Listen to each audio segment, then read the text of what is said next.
سلامونه دوستانو، په دې هیله چې ټول به راته روغ او جوړ یاست. افغان ابدالیانو په درېیمه ورځنۍ لوبه کې هم د سریلانکا الف لوبډلو څخه په 4 ویکټو په توپیر ستره ماته وخوړله. په دغه لوبه کې افغان لوبډلې یو ځل بیا د لوبې ټاس وګټي چې په خپله د توپونې پرېکړه وکړله. په دغه لوبه کې افغان توپوهونکو ډېره خرابه توپوهنه وکړله چې ونه توانېدله د افغانستان لپاره د ډېرې منډې جوړې کړي. افغانستان دا درېیم ځل دی چې د سریلانکا پر وړاندې په 3 ورځنۍ پرله پسې لوبو کې سترې ماتې وخوړلې. په دغه لوبه کې افغان ابدالیانو په 41.1 اوورونو کې د ټولو لوبغاړو په سوځېدو سره 115 منډې جوړې کړلې.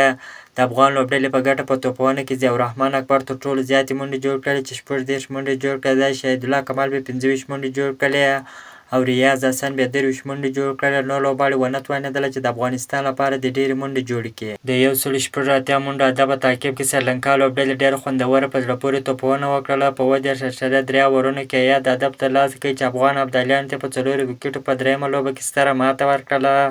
په دغه لوبه کې افغان توپ اچوونکو ډېره زبردسته په زړه پورې توپ اچونه وکړله. د افغان لوبډلې په ګټه ضیاءالرحمن اکبر یو لوبغاړی وسوځوي، داسې سلیم صافي بیا 3 لوبغاړي وسوځول، بلال سمیع بیا 2 لوبغاړي وسوځول. د 15 ورځنیو لوبو سیریز د سریلانکا الف لوبډلې وګټي چې افغان لوبډلې ته په 3 ورځنیو لوبو کې ماته ورکړله. افغان لوبډلې د داسې سیریز څخه محرومه شوله، نور نشي کولی چې د سریلانکا لوبډلې څخه دغه سیریز وګټي. یوازې 2 لوبې پاتې دي چې هغه لوبې هم افغانستان وګټي خو سیریز نشي ګټلی. که تاسو هم غواړئ د کرکټ په اړه باندې تازه او مهمو معلومات څخه ځان خبر کړئ نو حتما زموږ پیج سره فالو، چینل در سره سبسکرایب کړئ. د نورو تازه معلوماتو لپاره زموږ سره اوسئ. تر بلې ویډیو پورې د الله په امان.